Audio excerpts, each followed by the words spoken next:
Good morning, dear students. Today we are going to study the last topic, last chapter 15 in the Multi-State Cooperative Societies Act 2002. 15 ചാപ്റ്ററാണ് നമുക്ക് ഈ ആക്റ്റിൽ പഠിക്കാനുള്ളത്. അതിലെ 15th ചാപ്റ്ററാണ് ഈ miscellaneous എന്ന് പറയുന്ന ടോപ്പിക്കിലൂടെ പറയുന്നത്. മിസലേനിയസ് എന്ന് പറയുമ്പോൾ നമുക്ക് ഓരോ ചാപ്റ്ററുകളും ഇതുവരെ നമ്മൾ പഠിക്കുമ്പോൾ ഇപ്പോൾ ഡിസ്പ്യൂട്ട് എന്ന് പറഞ്ഞാൽ ഡിസ്പ്യൂട്ടുമായി റിലേറ്റഡ് ആയിട്ട് മാത്രമായിരുന്നു. രജിസ്ട്രേഷൻ എന്ന് പറഞ്ഞാൽ രജിസ്ട്രേഷനുമായിട്ടുള്ള റിലേറ്റഡ് ആയിട്ടുള്ള ഒരുപാട് റൂളുകളാണ് പറയുന്നത്. മിസലേനിയസിൽ അങ്ങനെ ഒരു സ്പെസിഫിക് ആയിട്ടുള്ളതല്ല, പല ആസ്പെക്റ്റുകളിൽ നിന്ന് വരുന്ന പോയിൻറ്റ്സുകളും അതിൽ വരുന്ന പ്രൊവിഷൻസുകളും മിസലേനിയസിൽ വരുന്നുണ്ട്. 106 മുതൽ 126 വരെയുള്ള റൂളുകളാണ് ഇതിൽ സ്പെസിഫൈ ചെയ്തിട്ടുള്ളത്. ഇപ്പോൾ 106 പറയുന്ന പോയിന്റ്സ് ആണ് ആദ്യം പറയുന്നത്. Copies of bylaws etcetera to be open to inspection.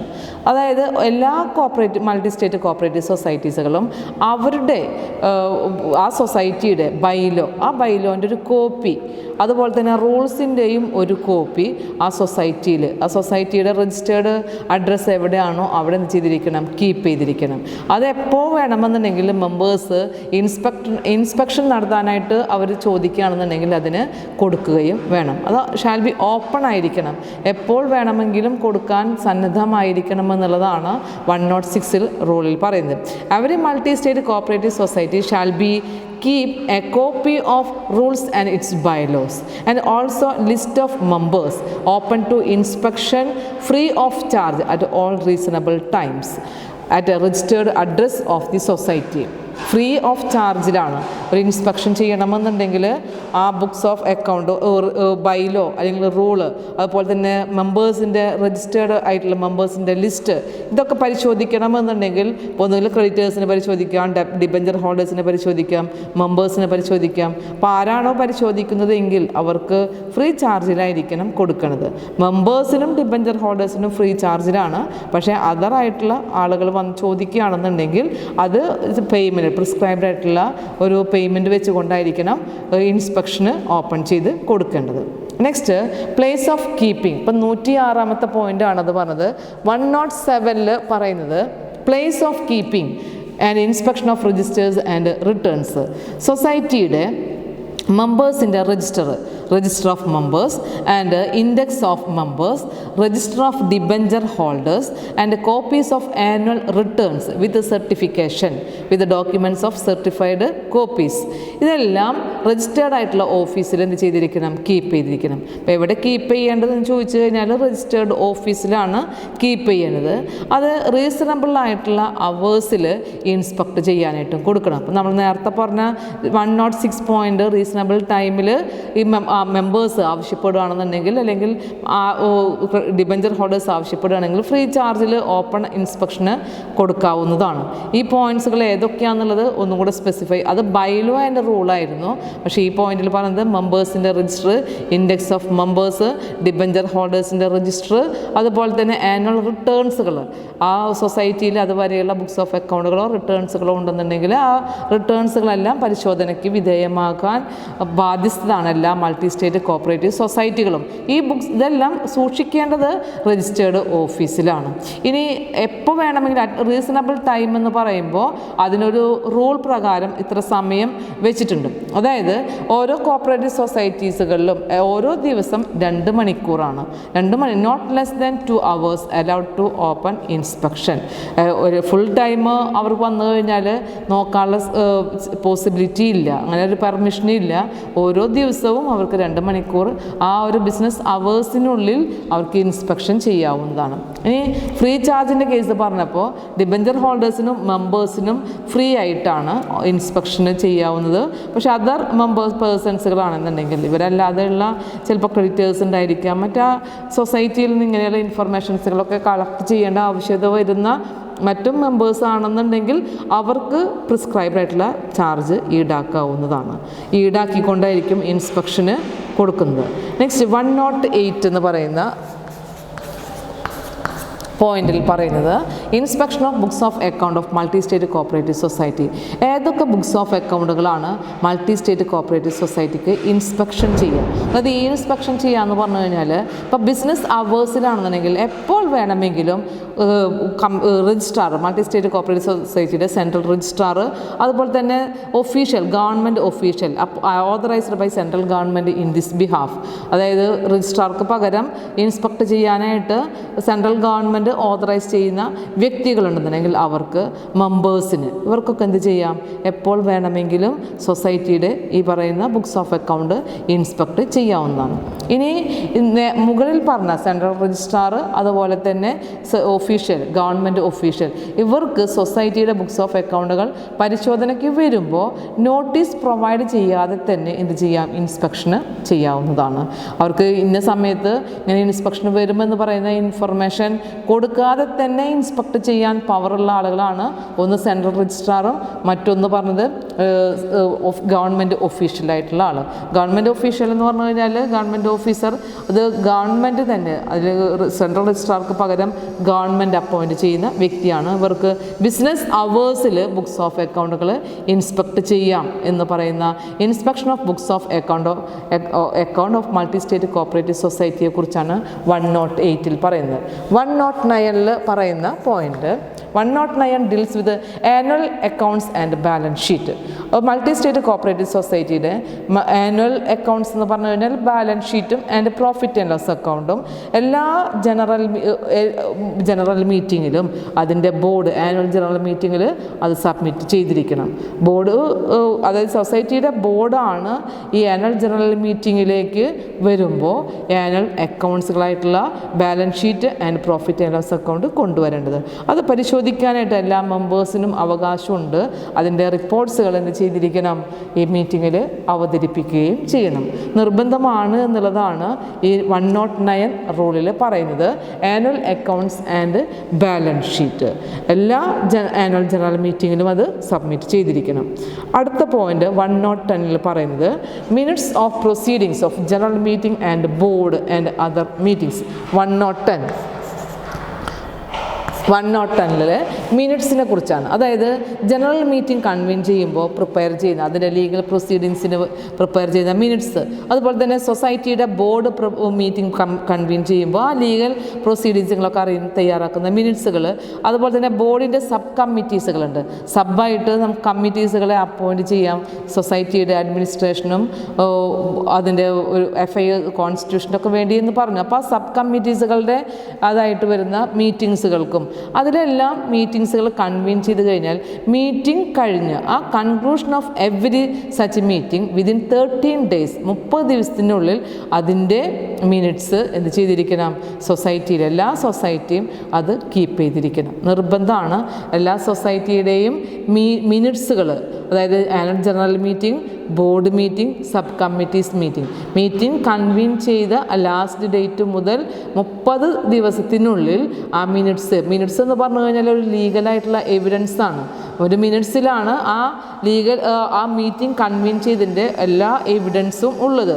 എങ്ങനെയാണ് മീറ്റിംഗ് കൺവീൻ ചെയ്തിട്ടുള്ളത്, ആരാണ് പ്രിസൈഡ് ചെയ്തിട്ടുള്ളത്, എന്തെല്ലാം ഡിസിഷൻസുകൾ വന്നിട്ടുണ്ട്, എന്തെല്ലാം റെസൊല്യൂഷൻസുകൾ പാസ്സാക്കിയിട്ടുണ്ട്, ഇതെല്ലാം പറയുന്നത് മിനിറ്റ്സിലാണ്. അപ്പോൾ ആ ലീഗലായിട്ടുള്ളൊരു എവിഡൻസ്, റെക്കോർഡഡ് എവിഡൻസ് ആണ് മിനിറ്റ്സ്. ആ മിനിറ്റ്സ് മീറ്റിംഗ് കൺവീൻ ചെയ്ത അല്ലെങ്കിൽ ഏത് ടൈപ്പിലുള്ള മീറ്റിംഗ് ആയിക്കഴിഞ്ഞാൽ അതിൻ്റെ ലാസ്റ്റ് ഡേറ്റ് മുതൽ വിതിൻ 13 daysനുള്ളിൽ അതിൻ്റെ മിനിറ്റ്സ് ഒരു ലീഗൽ പ്രൊസീഡിങ്സ് ആയിട്ട് റെക്കോർഡിക്കലായിട്ട് വെച്ചിരിക്കണം. കമ്പൾസറി ആണ്. 110 പറയുന്നത്. 111 മിനിറ്റ്സ് ടു ബി എവിഡൻസ്. അതായത് നേരത്തെ പറഞ്ഞ സെയിം പോയിൻ്റാണ്. മിനിറ്റ്സിനെ എവിഡൻസ് ആയിട്ടാണ് കൺസിഡർ ചെയ്യുന്നത്. മൾട്ടി സ്റ്റേറ്റ് കോപ്പറേറ്റീവ് സൊസൈറ്റിയുടെ ആനുവൽ ജനറൽ മീറ്റിംഗ് കൺവീൻ ചെയ്ത് കഴിഞ്ഞാൽ ബോഡി മീറ്റിംഗ്, ഏത് മീറ്റിംഗ് ആയി കഴിഞ്ഞാലും ആ മീറ്റിങ്ങിൻ്റെ ലീഗൽ പ്രൊസീഡിങ്സിൻ്റെ റെക്കോർഡഡ് എവിഡൻസ് ആണ് minutes. That is minutes to be evidence. Next, presumption to be drawn where minutes duly and signed. Presumption to be drawn, അതായത് മിനിറ്റ്സ് എന്ന് പറഞ്ഞു കഴിഞ്ഞാൽ നമ്മൾ നേരത്തെ പറഞ്ഞതാണ് ഒരു ലീഗൽ പ്രൊസീഡിങ്സ് ആണ്, അതൊരു ലീഗലായിട്ടുള്ള എവിഡൻസ് ആണ്, റെക്കോർഡഡ് ആയിട്ടുള്ള എവിഡൻസ് ആണ്. അപ്പോൾ ആ റെക്കോർഡ് ആയിട്ടുള്ള എവിഡൻസിൽ എന്ത് ഡിസിഷൻസുകളോ എന്ത് റെസൊല്യൂഷൻസുകളോ വന്നു കഴിഞ്ഞാലും അതിലുള്ള കൺവീൻ ചെയ്ത മീറ്റിങ്ങിൽ പ്രസൻറ്റഡ് ആയിട്ടുള്ള മെമ്പേഴ്സ് സൈൻ ചെയ്ത് കഴിഞ്ഞാൽ അതൊരു ലീഗലായിട്ടുള്ള ഡോക്യുമെൻ്റായി മാറി. അപ്പോൾ അതിനുശേഷം ഇപ്പോൾ ഏതെങ്കിലും മീറ്റിങ്ങിൽ വന്ന തീരുമാനത്തിനെതിരെ മറ്റുള്ള മെമ്പേഴ്സുകൾ എന്തെങ്കിലും കോൺട്രാഡിക്ടറി ആയിട്ട് വിരുദ്ധമായിട്ട് കേസുകളൊക്കെ കൊടുക്കുകയാണ്, അത് പ്രൂവ് ചെയ്യിക്കുന്നത് വരെ എന്തായിരിക്കും ഈ പറഞ്ഞ മിനിറ്റ്സിൽ രേഖപ്പെടുത്തിയിട്ടുള്ളതും മിനിറ്റ്സിൽ സൈൻ ചെയ്ത് വെച്ചിട്ടുള്ളതും ഒരു ലീഗൽ എവിഡൻസ് ആയിട്ടാണ് കണക്കാക്കുന്നത്. അപ്പോൾ മിനിറ്റ്സ് എപ്പോഴും ഒരു ലീഗൽ പ്രൂഫാണ്, റെക്കോർഡിക്കലായിട്ടുള്ള എവിഡൻസ് ആയിട്ട് അസ്യൂം ചെയ്യുന്നു എന്നുള്ള ഒരു റൂളാണ് റൂൾ 112 പറയുന്നത്. 111 അത് എവിഡൻസ് ആണെന്ന് പറയുമ്പോൾ 112 പറയുന്നത് അതിൽ സൈൻ ചെയ്തിട്ടുള്ളതും അതുപോലെ തന്നെ ആ ഡിസിഷൻസുകൾ പാസ്സാക്കിയിട്ടുള്ളതും ഇനി മറിച്ചൊരു തീരുമാനം വരുന്നതുവരെ ലീഗലായിട്ടുള്ളതായിട്ട് പരിഗണിക്കപ്പെടും. അതുവരെ അതിനൊരു ലീഗൽ എൻഫോഴ്സിബിലിറ്റി ഉണ്ടായിരിക്കും എന്നുള്ളതാണ് 112 പറയുന്നത്. 113 പറയുന്ന point 113 inspection of minutes of general meeting convene ചെയ്തതിൻ്റെ മിനിറ്റ്സ് ഇൻസ്പെക്ട് ചെയ്യാനുള്ള റൈറ്റ് ഉണ്ട്. അപ്പോൾ ഈ മിനിറ്റ്സുകൾ കീപ്പ് ചെയ്യേണ്ടത് രജിസ്റ്റേർഡ് ഓഫീസിലാണ്. ബിസിനസ് അവേഴ്സിൽ എപ്പോൾ വേണമെന്നുണ്ടെങ്കിലും ഏത് സൊസൈറ്റിയുടെ മെമ്പേഴ്സിനും ജനറൽ മീറ്റിംഗ് കൺവീൻ ചെയ്തതിൻ്റെ ജനറൽ മീറ്റിംഗ് വരുന്നത് എല്ലാ മെമ്പേഴ്സുമാണ്. അപ്പോൾ എല്ലാ മെമ്പേഴ്സിനും മീറ്റിങ്ങിൻ്റെ മിനിറ്റ്സ് റീഡ് ചെയ്യാം, അത് ഇൻസ്പെക്ട് ചെയ്യാവുന്നതാണ്. അത് ഇൻസ്പെക്ട് ചെയ്യാനായിട്ട് സൊസൈറ്റി അതിന് അവസരം നൽകണം എന്നുള്ളതാണ് inspection of minutes of general meeting എന്ന് പറയുന്ന പ്രൊവിഷൻ 113 പറയുന്നത്. 114 പറയുന്നത് 114 provision deals with liquidator is considered as a public servant. ഒരു സൊസൈറ്റിയുടെ വൈൻഡപ്പിന് വേണ്ടി ലിക്വിഡേറ്ററിനെ അപ്പോയിൻറ്റ് ചെയ്യുന്നത് സെൻട്രൽ രജിസ്ട്രാറാണ്. അപ്പോൾ അങ്ങനെ ഒരു സെൻട്രൽ രജിസ്ട്രാർ അപ്പോയിൻറ്റ് ചെയ്തിട്ടുള്ള ലിക്വിഡേറ്റർ എന്ന് പറഞ്ഞു കഴിഞ്ഞാൽ പബ്ലിക് സെർവൻറ്റ് പോലെയാണ്. എന്താ പബ്ലിക് സെർവൻറ്റ് എന്ന് പറഞ്ഞു കഴിഞ്ഞാൽ സൊസൈറ്റിയുടെ അത് പൊതുവായിട്ടുള്ള താല്പര്യത്തിന് വേണ്ടി പ്രവർത്തിക്കുന്ന ഒരു വ്യക്തിയാണ്. ആര്? സ്വന്തം പേഴ്സണലായിട്ടുള്ള സർവീസോ അല്ലെങ്കിൽ പേഴ്സണലായിട്ടുള്ള ഒരു അഡ്വാൻറ്റേജിന് വേണ്ടിയല്ല, പേഴ്സണൽ ഇൻട്രസ്റ്റിലല്ല ഒരു ലിക്വിഡേറ്ററുടെ പോസ്റ്റ് എന്ന് പറഞ്ഞു കഴിഞ്ഞാൽ പൊതു താല്പര്യാർത്ഥമാണ്. അപ്പോൾ അതുകൊണ്ട് തന്നെ ഒരു പബ്ലിക് സെർവൻ്റായിട്ട് ആക്ട് ചെയ്യേണ്ട വ്യക്തി എന്ന് പറയുന്ന ഒരു സ്റ്റാറ്റസാണ് ലിക്വിഡേറ്റർക്ക് ഈ ആക്ട് പ്രകാരം പ്രൊവൈഡ് ചെയ്യുന്നത്. 114 deals with the liquidator. He should be an act as an public servant. Next അതിൽ അങ്ങനെ പറയാനുള്ളൊരു കാരണം പറയുന്നത് IPC സെക്ഷൻ 21 അതിൽ വരുന്ന ആ മീനിങ്ങിൻ്റെ പരിധിയിൽ നിന്നുകൊണ്ടാണ് ലിക്വിഡേറ്ററിന് ഒരു പബ്ലിക് സെർവൻ്റ് എന്ന് പറയുന്ന പോയിന്റിലേക്ക് ഫോക്കസ് ചെയ്തിട്ടുള്ളത്. നെക്സ്റ്റ് പറയുന്നത് 115 ആണ്. 115 നോട്ടീസ് നെസസറി ഇൻ സ്യൂട്ട്സ്. 115 പറയുന്നത് അതായത് സൊസൈറ്റിയുടെ no suit shall be instituted against multi state cooperative society or any officer in respect of act touching constitution management of business of the society until the expiry of 90 days after notice in writing has been delivered to the central registrar. അതായത് സൊസൈറ്റിയുടെ ഒരു multi state cooperative സൊസൈറ്റിക്ക് against ആയിട്ടോ അല്ലെങ്കിൽ ആ സൊസൈറ്റിയുടെ മെമ്പർമാർ എന്തെങ്കിലും ചെയ്ത പ്രവർത്തനങ്ങൾക്ക് എതിരായിട്ടോ കേസ് ഫയൽ ചെയ്യണം എന്നുണ്ടെങ്കിൽ, ഇപ്പോൾ സൊസൈറ്റിയുടെ ഓഫീസർമാർ ചെയ്യുന്ന പ്രവർത്തനങ്ങൾ എന്ന് പറഞ്ഞു കഴിഞ്ഞാൽ അതൊരു സൊസൈറ്റിക്ക് വിരുദ്ധമായിട്ട് അല്ലെങ്കിൽ അതിൻ്റെ കോൺസ്റ്റിറ്റ്യൂഷനോ അതിൻ്റെ മാനേജ്മെൻറ്റിനോ അല്ലെങ്കിൽ അതിൻ്റെ റൂൾസുകൾക്ക് ബൈലോയിൽ പറയുന്ന റൂൾസുകൾക്കോ ആക്ടിനോ വിപരീതമായി പ്രവർത്തിക്കുന്നു എന്ന് തോന്നുകയാണെങ്കിൽ എന്ത് ചെയ്യാം? അവർക്കെതിരെ ഡിസ്പ്യൂട്ടാണ് വന്നിട്ടുള്ളത്, അവർക്കെതിരെ കേസ് ഫയൽ ചെയ്യാം. പക്ഷേ സെൻട്രൽ രജിസ്ട്രാർക്കാണ് അങ്ങനെ കേസ് ഫയൽ ചെയ്യുന്നതെങ്കിൽ നമ്മളത് ഇന്ന് തുടങ്ങിയ ആ ഒരു തീരുമാനം മുതൽ ഇപ്പോൾ ഇങ്ങനെയുള്ള കേസൊക്കെ ഫയൽ ചെയ്യണമെന്നുണ്ടെങ്കിൽ ജനറൽ മീറ്റിംഗ് ഒക്കെ കൺവീൻ ചെയ്ത് തീരുമാനമൊക്കെ ഉണ്ടെന്നുണ്ടെങ്കിൽ ആ ഒരു ഡേറ്റ് മുതൽ 90 days ആ ആ ഒരു എക്സ്പയറി പീരീഡ് കഴിയുന്നതിന് മുമ്പായിട്ടാണ് സെൻട്രൽ രജിസ്ട്രാർക്ക് കൊടുക്കുന്നത്. ഈ പോയിന്റിൻ്റെ ഇമ്പോർട്ടൻ്റ് എന്ന് പറഞ്ഞു കഴിഞ്ഞാൽ നോട്ടീസാണ്, നോട്ടീസ് നെസസറി ഇൻ സ്യൂട്ടാണ്. ഏതൊരു സ്യൂട്ട്സുകളും കൊടുക്കുന്നതിന് വേണ്ടി നോട്ടീസ് പ്രൊവൈഡ് ചെയ്തിരിക്കണം. നോട്ടീസ് പ്രൊവൈഡ് ചെയ്തതിന് ശേഷം മാത്രമേ സെൻട്രൽ രജിസ്ട്രാർക്ക് മൾട്ടി സ്റ്റേറ്റ് സൊസൈറ്റിക്ക് എതിരായിട്ടോ അല്ലെങ്കിൽ സൊസൈറ്റിയിലുള്ള ഓഫീസേഴ്സിന് എതിരായിട്ടോ ഒരു കേസ് ഫയൽ ചെയ്യാനായിട്ട് കഴിയുള്ളൂ. ഒരു പോയിൻ്റാണ് 115 പറയുന്നത്. നോട്ടീസ് കമ്പൾസറി ആണ് എന്നുള്ളത്. അടുത്ത പോയിന്റ് പറഞ്ഞത് power to amend second schedule. Power to amend second schedule 116 പ്രൊവിഷനിൽ പറയുന്നത്, അതായത് സെക്കൻഡ് ഷെഡ്യൂളിൽ പറയുന്ന മൾട്ടി സ്റ്റേറ്റ് കോപ്പറേറ്റീവ് സൊസൈറ്റിയെ പറയുന്ന പേരാണ് നാഷണൽ കോപ്പറേറ്റീവ് സൊസൈറ്റി. നമ്മൾ ഈ ചാപ്റ്റർ ഫസ്റ്റിൽ ഡെഫിനിഷൻ എന്ന് പറയുന്ന ഒരു ചാപ്റ്ററാണ് പറഞ്ഞിട്ടുള്ളത്. ആ ചാപ്റ്ററിൽ പഠിച്ചിട്ടുണ്ട് നാഷണൽ കോപ്പറേറ്റീവ് സൊസൈറ്റി എന്താണെന്നുള്ളത്. National cooperative society means cooperatives, multi-state cooperative societies specified in the second schedule of this act. ഈ ആക്ടിൻ്റെ സെക്കൻഡ് ഷെഡ്യൂളിൽ സ്പെസിഫൈ ചെയ്തിട്ടുള്ള മൾട്ടി സ്റ്റേറ്റ് കോപ്പറേറ്റീവ് സൊസൈറ്റീസുകളെ ആണ് നാഷണൽ കോപ്പറേറ്റീവ് സൊസൈറ്റി എന്ന് പറയുന്നത്.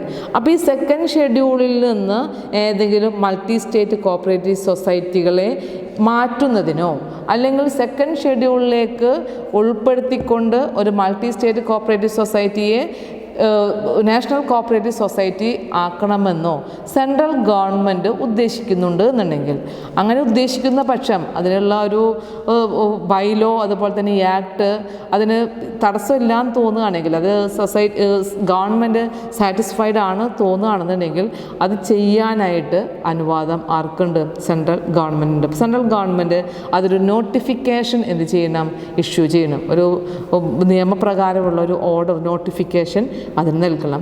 ആ നോട്ടിഫിക്കേഷനിൽ സൊസൈറ്റി മൾട്ടി സ്റ്റേറ്റ് കോപ്പറേറ്റീവ് സൊസൈറ്റികൾ സെക്കൻഡ് ഷെഡ്യൂളിൽ ഇൻക്ലൂഡ് ചെയ്യാനായിട്ട് പറയാം, അല്ലെങ്കിൽ സെക്കൻഡ് ഷെഡ്യൂളിൽ നിന്നും ഏതെങ്കിലും സൊസൈറ്റിയെ എക്സ്ക്ലൂഡ് ചെയ്യാനായിട്ട് പറയാം. എങ്ങനെ ആയിക്കഴിഞ്ഞാലും സെക്കൻഡ് ഷെഡ്യൂളിനെ ഒരു അമെൻമെൻറ്റ് ചെയ്യാണ്. അമെൻമെൻറ്റ് എന്ന് പറഞ്ഞു കഴിഞ്ഞാൽ നമുക്കതിലൊരു ഓൾട്രേഷൻ വരുത്താണ്. അപ്പോൾ ആ അമെൻമെൻറ്റ് ചെയ്യാനുള്ള പവർ സെൻട്രൽ ഗവൺമെൻറ്റിനുണ്ട്. സെൻട്രൽ ഗവൺമെൻറ് ഒരു നോട്ടിഫിക്കേഷൻ പ്രൊവൈഡ് ചെയ്യണം. ആ നോട്ടിഫിക്കേഷൻ എന്ന് പറയുന്നത് അതിൻ്റെ ഒരു കോപ്പി എവിടെ നൽകണം? പാർലമെൻറ്റിൽ നൽകിയിരിക്കണം, സബ്മിറ്റ് ചെയ്യണം. പാർലമെൻറ്റ് 2 സഭകളായിട്ടുള്ള രാജ്യസഭ ആൻഡ് ലോക്സഭ, 2 സഭകളിലും അതിൻ്റെ ഒരു കോപ്പി സബ്മിറ്റ് ചെയ്ത് കഴിഞ്ഞാൽ ആ ഓൾട്രേഷൻ അല്ലെങ്കിൽ അമെൻമെൻറ്റ് സെക്കൻഡ് ഷെഡ്യൂൾ അമെൻമെൻറ്റ് ചെയ്തതായിട്ട് തീരുമാനിക്കാവുന്നതാണ്. അമെൻമെൻറ്റ് ചെയ്തതായിട്ടാണ് പിന്നീട് അതിനെ അംഗീകരിക്കുന്നത്. നെക്സ്റ്റ് പറയുന്ന പോയിന്റ്. അപ്പോൾ ഇതാണ് 116 എന്ന് പറയുന്ന പോയിന്റിൽ പറയുന്നത് power to amend second schedule. ഒരു കാര്യം നമ്മൾ ഓർത്ത് വയ്ക്കണം, സെക്കൻഡ് ഷെഡ്യൂളിൽ സ്പെസിഫൈ ചെയ്തിട്ടുള്ള സൊസൈറ്റികളെ എന്ത് പറയും? നാഷണൽ കോപ്പറേറ്റീവ് സൊസൈറ്റി എന്ന് പറയും. ആ നാഷണൽ കോപ്പറേറ്റീവ് സൊസൈറ്റികൾക്ക് വേണമെങ്കിൽ എന്ത് ചെയ്യാം? മൾട്ടി സ്റ്റേറ്റ് കോപ്പറേറ്റീവ് സൊസൈറ്റിയായി മാറാം. അതിൽ നിന്ന് ഈ സെക്കൻഡ് ഷെഡ്യൂളിൽ നിന്ന് അവരെ എക്സ്ക്ലൂഡ് ചെയ്യാം. അല്ലെങ്കിൽ മൾട്ടി സ്റ്റേറ്റ് കോപ്പറേറ്റീവ് സൊസൈറ്റികൾക്ക് ഇൻക്ലൂഡായി സെക്കൻഡ് ഷെഡ്യൂൾ വന്നാൽ നാഷണൽ കോപ്പറേറ്റീവ് സൊസൈറ്റി ആയിട്ട് മാറാം. അപ്പോൾ അമെൻമെൻറ്റ് ചെയ്യണമെന്നുണ്ടെങ്കിൽ സെൻട്രൽ ഗവൺമെൻറ്റിൻ്റെ സാറ്റിസ്ഫാക്ഷൻ ഉണ്ടായിരിക്കണം. മീൻസ് അവർക്ക് അങ്ങനെ തോന്നുക, സൊസൈറ്റി ഗവൺമെൻറ്റിന് അത് തോന്നുന്നുണ്ടെങ്കിൽ നോട്ടിഫിക്കേഷൻ ചെയ്തിരിക്കണം എന്നുള്ളതാണ് 116 റൂളിൽ പവർ ടു അമെൻഡ് സെക്കൻഡ് ഷെഡ്യൂളിൽ പറയുന്ന പോയിന്റ്.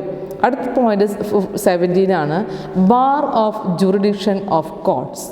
അതായത് നമുക്ക് പല ഓർഡേഴ്സുകളും ഇപ്പോൾ നമ്മൾ ഇതിൽ പറയുന്ന ഓർഡറുകൾ, ഡിസിഷൻസുകൾ, ഡിക്രീസുകൾ, ഇതൊക്കെ സെൻട്രൽ രജിസ്ട്രാറിൻ്റെ ഓർഡർ, അതുപോലെ തന്നെ ആർബിട്രേറ്ററുടെ ഓർഡർ, ഗവൺമെൻറ് ഇപ്പോൾ നേരത്തെ പറഞ്ഞ ഗവൺമെൻറ് നോട്ടിഫിക്കേഷൻ, ഇതൊക്കെ കൊണ്ടുവന്നിട്ടുണ്ട്. അപ്പോൾ ഈ മിസ്ലേനിയസ് ആയിട്ടുള്ള പ്രൊവിഷനിൽ ഒരു റൂള് പറയുകയാണ് bar of jurisdiction of courts. കോർട്ടിൻ്റെ നിയമപരിധി എവിടെയാണ്, എന്തെല്ലാം കാര്യങ്ങൾക്ക് ഏതെല്ലാം കോർട്ടുകൾക്കാണ് അതിൻ്റെ നിയമന അംഗീകാരം നൽകുന്നത് എന്നുള്ളതാണ് പറയുന്നത്. ചില കേസുകളിൽ മാത്രം എല്ലാ കോർട്ടുകൾക്കോ അല്ലെങ്കിൽ രജിസ്ട്രാർക്കോ ഗവൺമെൻറ്റിനോ ഇത് കൊടുക്കുന്നില്ല, നിയമന അംഗീകാരം കൊടുക്കുന്നില്ല. അപ്പോൾ ആ കൊടുക്കാത്ത ആ ജുറിഡിക്ഷൻ ലിമിറ്റാണ് ഇവിടെ പറയുന്ന point, bar of jurisdiction of courts. First point പറയുന്നത് the registration of multi state cooperative society or its bylaws of an amendment of bylaw no court shall be have jurisdiction. അതായത് ഒരു multi state cooperative society register ചെയ്യാനോ അല്ലെങ്കിൽ അതിൻ്റെ bylaw register ചെയ്യാനോ bylaw amendment ചെയ്യാനോ വേറൊരു കോടതിക്കും അധികാരമില്ല. Multi state cooperative societies act പ്രകാരം അതിൻ്റെ ജൂറിഡിക്ഷൻ പവർ ഉള്ളത് സെൻട്രൽ രജിസ്ട്രാറിലാണ്. സെൻട്രൽ ഗവൺമെൻറ്റും അതിലെന്ത് ചെയ്തിരിക്കണം, അതിന് അംഗീകാരം കിട്ടിയിരിക്കണം. മറ്റ് കോർട്ടുകൾക്കൊന്നും അങ്ങനെ ചെയ്യാനായിട്ട് കഴിയില്ല എന്നുള്ളതാണ്. നമ്മൾ സൊസൈറ്റി നിലനിൽക്കുന്ന ആ ജൂറിഡിക്ഷൻ പവർ എവിടെയാണോ അവിടെയുള്ള മജിസ്ട്രേറ്റ് കോടതിക്കോ മറ്റൊന്നും എന്ത് ചെയ്യാൻ പറ്റില്ല, ഈ പവർ അവർക്ക് കിട്ടുന്നില്ല. അതുമാത്രമല്ല, any matter concerning the winding up of the multi state cooperative society and the dissolution shall not be done by any court. അതായത് ഒരു സൊസൈറ്റി ഡിസോൾവ് ചെയ്യാൻ അല്ലെങ്കിൽ വൈൻഡപ്പ് ചെയ്യാനുള്ള പ്രൊസീജിയറും അതുമായി റിലേറ്റഡ് ആയിട്ട് വരുന്ന കാര്യങ്ങൾക്കും മറ്റൊരു കോടതിക്കും നിയമം ഓർഡർ ചെയ്യാനുള്ള അധികാരം ഇല്ല. അതെല്ലാം നിക്ഷിപ്തമായിരിക്കുന്നത് ഈ ആക്ട് പ്രകാരം സെൻട്രൽ രജിസ്ട്രാർ അതുപോലെ തന്നെ സെൻട്രൽ ഗവൺമെൻറ്റിലാണ്. നെക്സ്റ്റ് പോയിന്റ് പറയുന്നത്, ഈ പോയിന്റിൽ ശ്രദ്ധിക്കേണ്ടത് ബാർ ഓഫ് ജുറിഡിക്ഷനാണ്. എന്തിനു മാത്രമേ ഇതല്ലാത്ത രജിസ്റ്റർ ചെയ്യാൻ multi state cooperative society register ചെയ്യാൻ, ബൈലോ രജിസ്റ്റർ ചെയ്യാൻ, ബൈലോ അമെൻമെൻറ്റ് ചെയ്യാൻ, അതുപോലെ തന്നെ multi state cooperative society wind up ചെയ്യുന്നതിന്, ഡിസോൾവ് ചെയ്യുന്ന പ്രൊസീഡിങ്സുകൾക്ക്, ഇതുമായി ബന്ധപ്പെട്ട് വരുന്ന കാര്യങ്ങൾക്കെല്ലാം വേറൊരു കോടതിക്കും അതിനുള്ളൊരു ജുറിഡിക്ഷൻ പവർ ഇല്ല എന്നുള്ളതാണ് 117 പ്രൊവിഷനിൽ പറയുന്നത്. നെക്സ്റ്റ് പറയുന്ന പ്രൊവിഷനാണ് 118. 117 എന്ന് പറഞ്ഞു കഴിഞ്ഞാൽ bar of jurisdiction of courts. 118 പറയുന്നത് ഇൻഡെംനിറ്റിയാണ്. ഇൻഡെംനിറ്റി എന്ന് പറയുമ്പോൾ നഷ്ടപരിഹാരം എന്ന് പറയും. നമുക്ക് എന്തെങ്കിലും ഒരു ലീഗലായിട്ടുള്ള പ്രൊസീഡിങ്സുകൾക്ക് എതിരായിട്ട് പ്രവർത്തിക്കുകയാണെന്നുണ്ടെങ്കിൽ അതിലെന്തെങ്കിലും നഷ്ടം വരികയാണെന്നുണ്ടെങ്കിൽ ആ നഷ്ടങ്ങൾക്ക് എന്ത് ചെയ്യാം, നമുക്ക് അതിനുള്ളൊരു ഇൻഡെംനിറ്റി വാങ്ങിക്കാവുന്നതാണ്. ആ ലോസിനെ മിറ്റിഗേറ്റ് ചെയ്യുന്നതിന് ചെയ്യാവുന്നതാണ്. അപ്പം അങ്ങനെയുള്ളൊരു പവറിനെ കുറിച്ചിട്ടാണ് 118 പറയുന്നത്. അതിൽ പറയുന്നത്, no suits or prosecution or other legal proceedings shall be instituted against central registrar or any other subordinated persons or acting on his authority or against any other person. അതായത് സെൻട്രൽ രജിസ്ട്രാർക്കെതിരെയോ സെൻട്രൽ രജിസ്ട്രാറിൻ്റെ സബോർഡിനേറ്റിനെതിരെയോ അല്ലെങ്കിൽ authorise ചെയ്യുന്ന വ്യക്തികൾക്കെതിരെയോ അല്ലെങ്കിൽ അതിന് ഏതെങ്കിലും മറ്റു വ്യക്തികൾക്കെതിരെയോ എന്ത് ചെയ്യാനായിട്ട് പാടില്ല. എന്തെങ്കിലും കേസുകൾ വരികയാണെങ്കിൽ ആ സ്യൂട്ട്സുകൾ അല്ലെങ്കിൽ എന്തെങ്കിലും ഡിസ്പ്യൂട്ടുകൾ വരിക, ഒരു പ്രോസിക്യൂഷൻ വരിക, അല്ലെങ്കിൽ അതർ ലീഗലായിട്ടുള്ള പ്രൊസീഡിങ്സുകൾ വരിക, അങ്ങനെയൊക്കെ ചെയ്തു കഴിഞ്ഞാൽ അതിനെതിരെ ഉണ്ടാകുന്ന പ്രോബ്ലംസുകൾ പരിഹരിക്കുന്നതിന് വേണ്ടി നഷ്ടപരിഹാരം ആവശ്യപ്പെടാനായിട്ട് കഴിയില്ല. അങ്ങനെ കേസ് കൊടുക്കാനായിട്ട് കഴിയില്ല. അങ്ങനെ ഒരു വിചാരണ പ്രോസിക്യൂഷൻ ചെയ്യാനോ ലീഗൽ ആക്ഷൻ എടുക്കാനോ ഈ ആക്ട് പ്രകാരം കഴിയില്ല എന്നുള്ളതാണ് 118 പറയുന്നത്. അപ്പോൾ നമുക്കൊരു സിവിൽ കോർട്ടിലാണെന്നുണ്ടെങ്കിൽ ഇങ്ങനെയുള്ള ഏതെങ്കിലും ഡിസ്പ്യൂട്ടുകൾ വരികയാണെന്നുണ്ടെങ്കിൽ അവർക്കെതിരെ കേസ് ഫയൽ ചെയ്യാം, ലീഗൽ പ്രൊസീഡിങ്സ് ചെയ്യാനായിട്ട് കഴിയും. നമുക്ക് എന്തെങ്കിലും നഷ്ടം ഉണ്ടാവുകയാണെന്നുണ്ടെങ്കിൽ അതിനെതിരെ എന്ത് ചെയ്യാം, അതിനെതിരെ വേണ്ടി എന്ത് ചെയ്യാൻ പറ്റും, നിയമം അംഗീകരിക്കുന്ന രീതിയിൽ അതിനുവേണ്ടി കേസ് ഫയൽ ചെയ്യാം. പക്ഷേ സൊസൈറ്റിയുടെ മെമ്പർ രജിസ്ട്രാർ അല്ലെങ്കിൽ ആളുടെ സബോർഡിനേറ്റ് ഓതറൈസ്ഡ് ആയിട്ടുള്ള പേഴ്സൺസുകൾ ഇവർക്കെതിരെ സ്യൂട്ട് ചെയ്യാനോ അല്ലെങ്കിൽ പ്രോസിക്യൂഷനോ ലീഗൽ പ്രൊസീഡിങ്സിനോ നിയമം അനുവദിക്കുന്നില്ല. That is related with the indemnity. It deals with the provision of 118. 119 ആണ് പറയുന്നത്. നെക്സ്റ്റ് 119 പ്രൊവിഷനിൽ opening of branches. Opening of ബ്രാഞ്ചസിൽ എല്ലാ മൾട്ടി സ്റ്റേറ്റ് കോപ്പറേറ്റീവ് സൊസൈറ്റികൾക്കും എപ്പോൾ വേണമെന്നുണ്ടെങ്കിൽ പുതിയ ബ്രാഞ്ചസുകൾ ഓപ്പൺ ചെയ്യാവുന്നതാണ്. Except cooperative bank. കോപ്പറേറ്റീവ് ബാങ്കുകൾക്ക് ഈ തരത്തിൽ എന്ത് ചെയ്യാനായിട്ട് അനുവദിക്കുന്നില്ല, ബ്രാഞ്ചസുകൾ ഓപ്പൺ ചെയ്യാനായിട്ട് അനുവദിക്കുന്നില്ല. അങ്ങനെ ഓപ്പൺ ചെയ്യണം എന്നുണ്ടെങ്കിൽ കോപ്പറേറ്റീവ് ബാങ്കുമായി റിലേറ്റഡ് ആയിട്ടുള്ള പ്രൊവിഷൻസുകൾ ആരുടെയും കൂടെ സമ്മതം ഉണ്ടായിരിക്കണം, RBIയുടെ പെർമിഷൻ കൂടെ ഉണ്ടായിരിക്കണം. മറ്റെല്ലാ മൾട്ടി സ്റ്റേറ്റ് കോപ്പറേറ്റീവ് സൊസൈറ്റികൾക്കും ഈ ആക്ട് പ്രകാരം പുതിയ ബ്രാഞ്ചസുകൾ ഓപ്പൺ ചെയ്യാനും എക്സ്പാൻഡ് ചെയ്യാനുള്ള നിയമാവകാശമുണ്ട്. That is opening of branches deals in 119 provision. Next provision പറയുന്നത് 120 ആണ്. 120 പ്രൊവിഷനിൽ പറയുന്നത് filing of returns. Filing of റിട്ടേൺസുകൾ ഫയൽ ചെയ്യേണ്ടത്. റിട്ടേൺസുകളെല്ലാം ഫയൽ ചെയ്യേണ്ടത് സെൻട്രൽ രജിസ്ട്രാർക്കാണ്. എല്ലാ മൾട്ടി സ്റ്റേറ്റ് കോപ്പറേറ്റീവ് സൊസൈറ്റികളും ഓരോ വർഷത്തെ ആ ഒരു ഫിനാൻഷ്യൽ ഇയർ, അക്കൗണ്ടിങ് ഇയർ കഴിഞ്ഞാൽ within 6 months every year within 6 months of the closure of the accounting year every multi state cooperative society should be submitted the following returns to the central registrar. Number 1 annual report. സൊസൈറ്റിയുടെ general ഇപ്പോൾ സൊസൈറ്റിയുടെ മൊത്തം പ്രവർത്തനങ്ങളെ കാണിക്കുന്ന annual reports of activities. അതുപോലെ തന്നെ audit report. ആ financial year കഴിഞ്ഞാൽ അക്കൗണ്ട്സുകൾ, balance sheet, profit and loss account, അതിൻ്റെ സപ്ലിമെൻ്ററി ആയിട്ടുള്ള ഡോക്യുമെൻറ്റ്സുകളെല്ലാം പരിശോധിച്ചതിൻ്റെ audit reports. Then plan of surplus of net profit, surplus disposal. സൊസൈറ്റിയുടെ നെറ്റ് പ്രോഫിറ്റ് ഡിസ്ട്രിബ്യൂട്ട് ചെയ്യുന്നതിന് ഒരു പ്രൊവിഷൻ പറയുന്നുണ്ട്. അതെങ്ങനെയാണ് ഡിസ്ട്രിബ്യൂട്ട് ചെയ്യാനായിട്ട് ഉദ്ദേശിക്കുന്നത് എന്ന് പറയുന്നതിൻ്റെ പ്ലാൻ സെൻട്രൽ രജിസ്ട്രാർക്ക് സമർപ്പിച്ചിരിക്കണം. അത് പ്ലാൻ ചെയ്യുമ്പോൾ ജനറൽ ബോഡിയും കൂടെ അത് അപ്രൂവൽ ചെയ്തായിരിക്കണം. അപ്പോൾ plan of disposal of the surplus in accordance with the general body meeting. Next list of amendment of bylaw. അതായത് സൊസൈറ്റിയുടെ ബൈലോ ഏതെങ്കിലും ആ വർഷത്തിനുള്ളിൽ ഏതെങ്കിലും പ്രൊവിഷൻസുകളോ റൂൾസുകളോ അമെൻമെൻറ്റ് ചെയ്തിട്ടുണ്ടെങ്കിൽ ആ അമെൻമെൻറ്റ് ചെയ്തതിൻ്റെ ഒരു ലിസ്റ്റ് എന്തൊക്കെയാണെന്നുള്ളത് രജിസ്ട്രാർക്ക് സബ്മിറ്റ് ചെയ്യണം. Declaration regarding date of holding general body meeting and conduct of election were due. General meeting conduct ചെയ്തതിൻ്റെ ഡേറ്റുകൾ. അപ്പോൾ അതാത് സമയങ്ങളിൽ നമ്മൾ പറഞ്ഞു ജനറൽ മീറ്റിംഗ് കണ്ടക്ട് ചെയ്ത് കഴിഞ്ഞാൽ അതിൻ്റെ മിനിറ്റ്സ് ലീഗൽ പ്രൊസീഡിങ്സിൻ്റെ ഒരു റെക്കോർഡഡ് എവിഡൻസ് ആയിട്ട് പരിഗണിക്കൂ എന്ന് പറഞ്ഞു. അപ്പോൾ അതിൻ്റെ ഒരു കോപ്പി ആർക്ക് സബ്മിറ്റ് ചെയ്യേണ്ടതായിട്ട് വരും, സെൻട്രൽ രജിസ്ട്രാർക്ക് സബ്മിറ്റ് ചെയ്യണം. ഇതാണ് പറയുന്നത് declaration of regarding the date of holding general meeting, general body meeting and conduct of the election. Next ആണ് any other information required by the central registrar in persons of this act. First one പറഞ്ഞ point annual report of activities, general audit report, the next plan of surplus, the next പറഞ്ഞിട്ടുള്ളത് list of amendments of the bylaw, another point declaration regarding holding of general body, any other documents requested by the central registrar. ഇതെല്ലാം filing ചെയ്യണം. ഇതാണ് filing of റിട്ടേൺസിൽ പറയുന്നത്. എന്ന് ചെയ്യേണ്ടത് every year within 6 months of the closure of the accounting year. ഒരു വർഷത്തിൻ്റെ അതായത് ആ അക്കൗണ്ടിങ് ഇയർ കഴിഞ്ഞാൽ 6 മാസത്തിനുള്ളിൽ എല്ലാ വർഷവും സൊസൈറ്റി ആർക്ക് നൽകിയിരിക്കണം, സെൻട്രൽ രജിസ്ട്രാർക്ക് അത് സബ്മിറ്റ് ചെയ്തിരിക്കണം. ആണ് 120 പോയിന്റിൽ പറയുന്നത്. 121 point certain acts not to apply. അതായത് മൾട്ടി സ്റ്റേറ്റ് കോപ്പറേറ്റീവ് സൊസൈറ്റിയിൽ പ്രൊവിഷൻ നമ്പർ 121 പറയുന്നത് certain acts not to apply. അതായത് മൾട്ടി സ്റ്റേറ്റ് കോപ്പറേറ്റീവ് സൊസൈറ്റീസ് ആക്ടിലെ ചില പ്രൊവിഷൻസുകളിൽ ഇനി പറയാൻ പോകുന്ന ചില ആക്ടുകൾക്കൊന്നും ബാധകമല്ല. അതായത് Indian companies act 1956, monopolistic and restricted trade practice 1961, ഇതിൽ പറയുന്ന റൂളുകൾക്കൊന്നും ഈ പറയുന്ന ആക്റ്റിൽ ബാധകം അല്ല എന്നുള്ളതാണ് ഈ പോയിന്റ് കൊണ്ട് ഉദ്ദേശിക്കുന്നത്. അതായത് multi state cooperative societies registered under the provisions of this act shall not indulge in monopolies and restrictive trade practice is defined in this act 1961.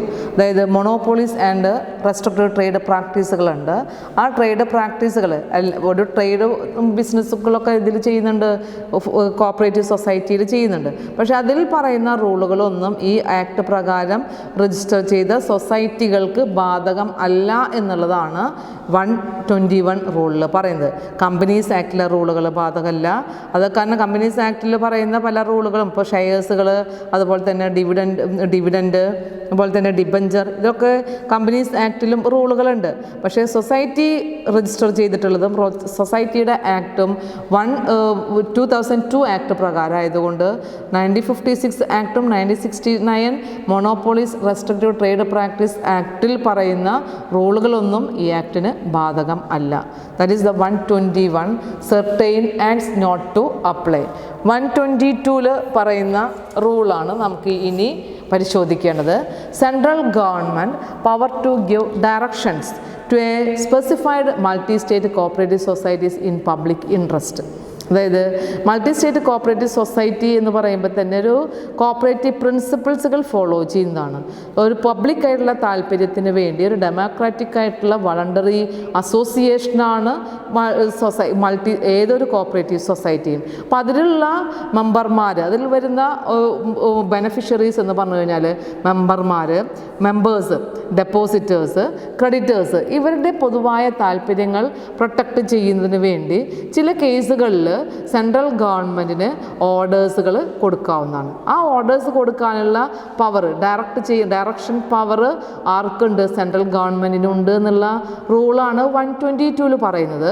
Central government's power to give directions to specified multi state cooperative societies in public interest. അതായത് central ഗവൺമെൻറ്റിന് depositors, members, creditors ഇവരുടെ പബ്ലിക്കായിട്ടുള്ള താല്പര്യം സംരക്ഷിക്കുന്നതിന് വേണ്ടി ചില സിറ്റുവേഷൻസുകളിൽ central ഗവൺമെൻറ്റിന് ഓർഡേഴ്സുകൾ കൊടുക്കേണ്ടതായിട്ട് വരും. അങ്ങനെ ഡയറക്റ്റ് ചെയ്തിട്ടുള്ള ഓർഡേഴ്സുകൾ വന്നു കഴിഞ്ഞാൽ ആ സൊസൈറ്റി അത് ഇംപ്ലിമെൻറ്റ് ചെയ്യാൻ ബാധ്യസ്ഥതാണ്. ആ ഓർഡർ വന്നത് മുതൽ ആ സൊസൈറ്റിയിൽ ആ നിയമം ഇംപ്ലിമെൻറ്റ് ചെയ്യേണ്ടതായിട്ട് വരും.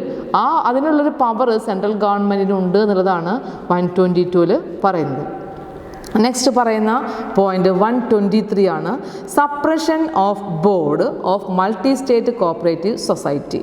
അതായത് മൾട്ടി സ്റ്റേറ്റ് കോപ്പറേറ്റീവ് സൊസൈറ്റിയുടെ മാനേജ്മെൻറ്റ് അല്ലെങ്കിൽ അഡ്മിനിസ്ട്രേഷൻ, ആ പവറെല്ലാം ഉള്ളത് ജനറൽ ബോഡിയിൽ നിന്നും ഇലക്ട് ചെയ്യുന്ന ബോർഡിനാണ്. അപ്പോൾ ആ ബോർഡ് മെമ്പേഴ്സിൽ ഉള്ള ആളുകൾ ഏതെങ്കിലും തരത്തിലുള്ള മാൽപ്രാക്ടീസുകളോ അല്ലെങ്കിൽ നെഗ്ലിജൻസ് ആയിട്ടുള്ള ആക്ടുകളൊക്കെ ചെയ്തു കഴിഞ്ഞാൽ അതിനെതിരെ എന്ത് ചെയ്യാമെന്നുള്ളതാണ് ഈ റൂളിൽ പറയുന്നത്. വളരെ വ്യക്തമായി റൂളിൽ ഓരോ ആക്ടുകളും മിസ് ഡൂയിങ്സുകൾക്ക് വിൽഫുള്ളി ആയിട്ട് ചെയ്യുന്നതിനും അല്ലാത്ത കേസുകൾക്കും എന്ത് ചെയ്യണം എന്നുള്ളത് പറയുന്നുണ്ട്. അതുപോലെ തന്നെ ഈ സൊസൈറ്റിയുടെ ആക്ടുകൾക്ക്, ബൈലോസ്, റൂളുകൾക്ക് വിപരീതമായിട്ട് ബോർഡ് മെമ്പർമാർ എന്തെങ്കിലും ചെയ്തു കഴിഞ്ഞാൽ അതിനുള്ള നിയമ നടപടികളാണ് പറയുന്നത്.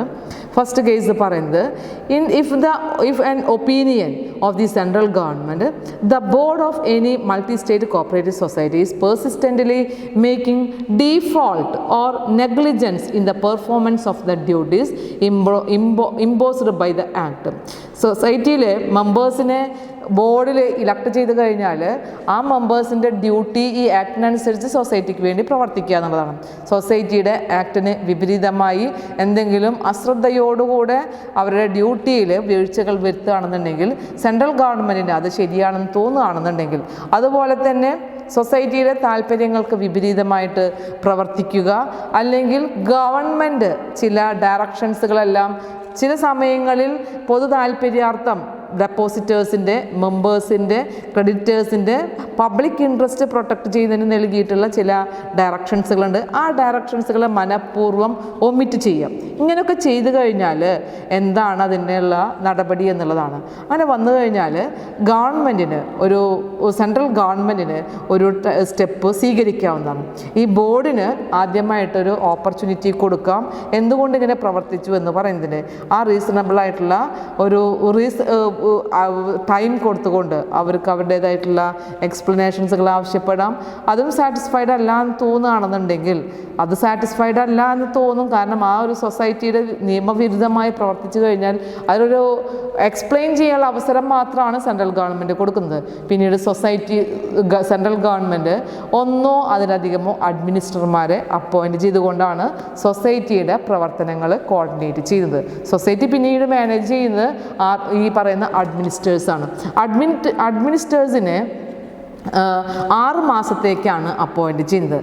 സെൻട്രൽ ഗവൺമെൻറ്റിന് വേണമെങ്കിൽ അതിൻ്റെ ടൈം ലിമിറ്റ് എന്ത് ചെയ്യാം, എക്സ്റ്റെൻഡ് ചെയ്യാം. പക്ഷേ 1 ഇയറിനേക്കാളും എക്സ്റ്റെൻഡ് ചെയ്യാനും പാടില്ല. ഇപ്പോൾ അഡ്മിനിസ്ട്രേഴ്സിനെ അപ്പോയിൻറ്റ് ചെയ്തുകൊണ്ട് സൊസൈറ്റിയുടെ മാനേജ്മെൻറ്റ് അഫയേഴ്സ് അത് കോൺസ്റ്റിറ്റ്യൂട്ട് ചെയ്യുന്നതും ബിസിനസ് റൺ ചെയ്യാമെന്ന് പറഞ്ഞു കഴിഞ്ഞാൽ 6 മാസം അഡ്മിനിസ്ട്രേഴ്സിനെ അപ്പോയിൻറ്റ് ചെയ്യാം. പക്ഷേ ടൈം എക്സ്റ്റെൻഡ് ചെയ്ത് കഴിഞ്ഞാലും 1 ഇയറിനേക്കാളും എക്സ്റ്റെൻഡ് ചെയ്യാനായിട്ട് പാടില്ല. അപ്പം അങ്ങനെ വന്നു കഴിഞ്ഞാൽ ഈ പുതിയൊരു ബോർഡിനെ തിരഞ്ഞെടുക്കുന്നത് വരെ ഈ അഡ്മിനിസ്ട്രേറ്റേഴ്സ് ആയിരിക്കും സൊസൈറ്റിയുടെ മാനേജ്മെൻറ്റ് ചെയ്യുന്നത്. ഇനി നമ്മൾ നേരത്തെ പറഞ്ഞ അതേ പോയിന്റിലേക്ക് പോവുകയാണ്.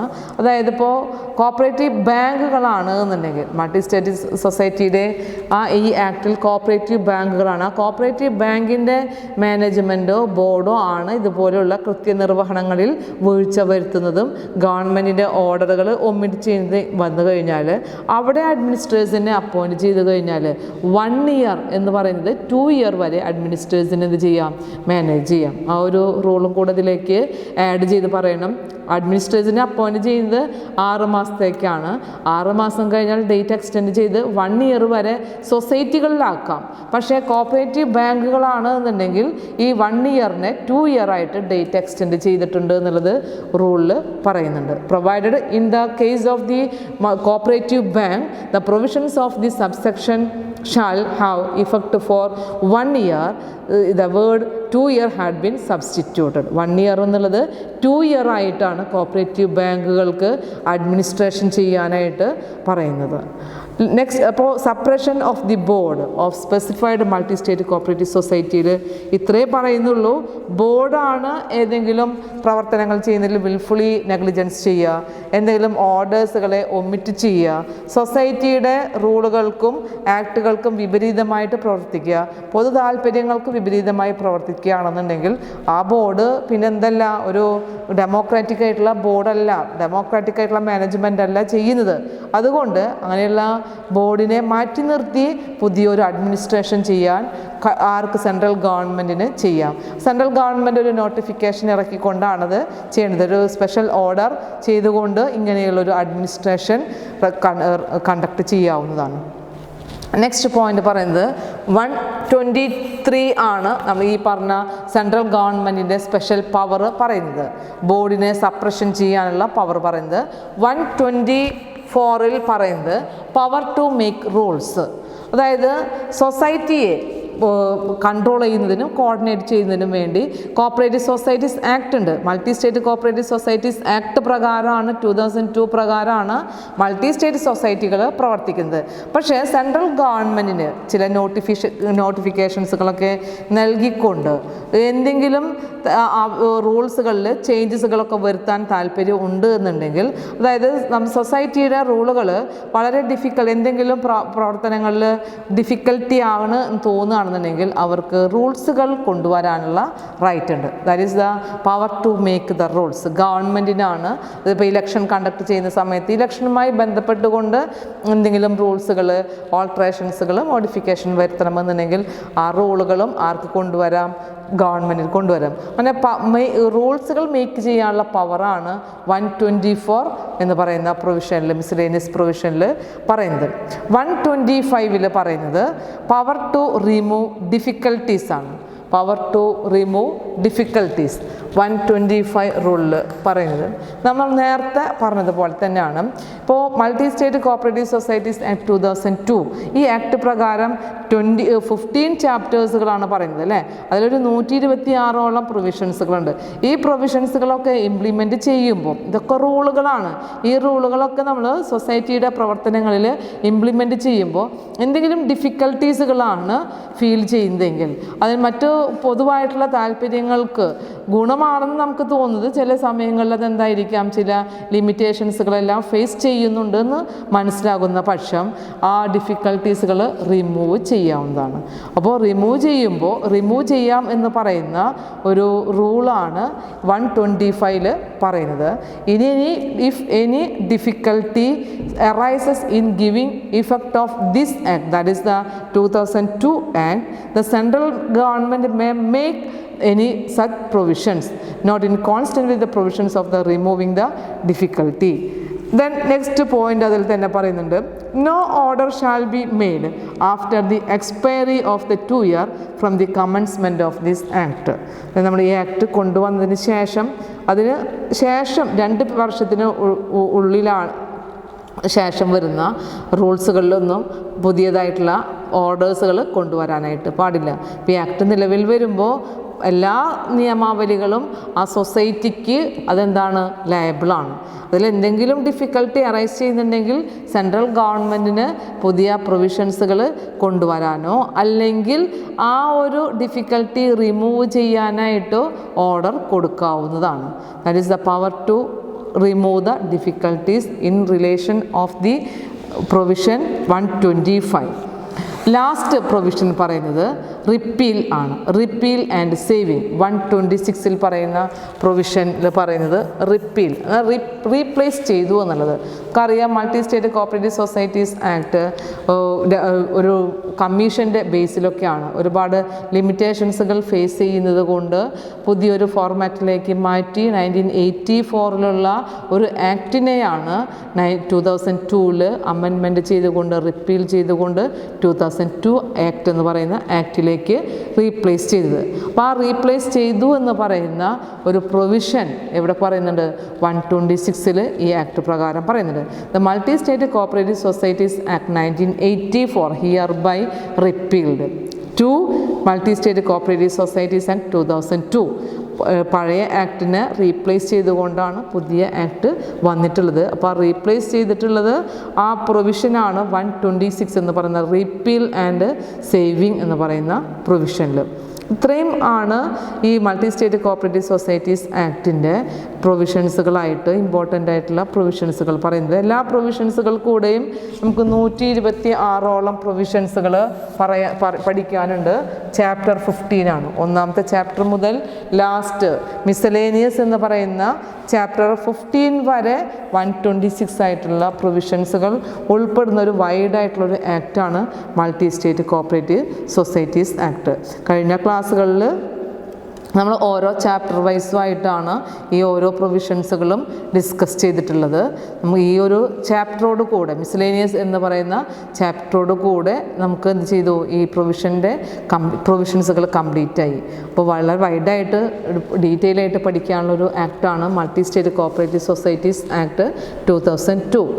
കൂടാതെ നമ്മൾ ഈ ചാപ്റ്റർ എന്ന് പറഞ്ഞു കഴിഞ്ഞാൽ കോപ്പറേറ്റീവ് ലെജിസ്ലേഷൻ ഇൻ ഇന്ത്യ എന്നുള്ള ചാപ്റ്ററാണ്. സെക്കൻഡ് ചാപ്റ്ററിൽ ഇന്ത്യയിൽ വന്നിട്ടുള്ള കോപ്പറേറ്റീവ് ലെജിസ്ലേഷൻസുകളാണ് പറയുന്നത്. അപ്പോൾ നമ്മൾ ആദ്യം മുതൽ വന്നിട്ടുള്ള 1901 വന്നിട്ടുള്ള ആക്ട് പറഞ്ഞു, 1912 വന്നിട്ടുള്ള ഒരു ആക്ട് പറഞ്ഞു. അത് കഴിഞ്ഞിട്ടാണ് നമ്മൾ ഈ മൾട്ടി സ്റ്റേറ്റ് കോപ്പറേറ്റീവ് സൊസൈറ്റീസ് ആക്ടിലേക്ക് വന്നത്. അടുത്തൊരു ആക്ടും കൂടെ പഠിക്കാനുള്ളത് ദ കോൺസ്റ്റിറ്റ്യൂഷൻ ആക്ട് 2011. അതായത് കോൺസ്റ്റിറ്റ്യൂഷൻ 97th അമെൻമെൻറ്റ് ചെയ്തതിൽ കോൺസ്റ്റിറ്റ്യൂഷനിൽ 97th എന്ന് പറയുന്ന ഷെഡ്യൂൾ അമെൻമെൻറ്റ് ചെയ്തിട്ടുള്ളതിൽ വന്നിട്ടുള്ള റൂളുകൾ പറയുന്ന ആക്റ്റാണ് കോൺസ്റ്റിറ്റ്യൂഷൻ ആക്ട് 2011. അപ്പോൾ ഇന്നത്തെ ക്ലാസ്സിൽ ഡിസ്കസ് ചെയ്യുന്നില്ല, അടുത്ത ക്ലാസ്സിലായിട്ട് നമുക്കത് പഠിക്കാം. ഇന്നത്തെ ക്ലാസ് ഇതോടുകൂടെ നിർത്തുകയാണ്. Okay, thanks.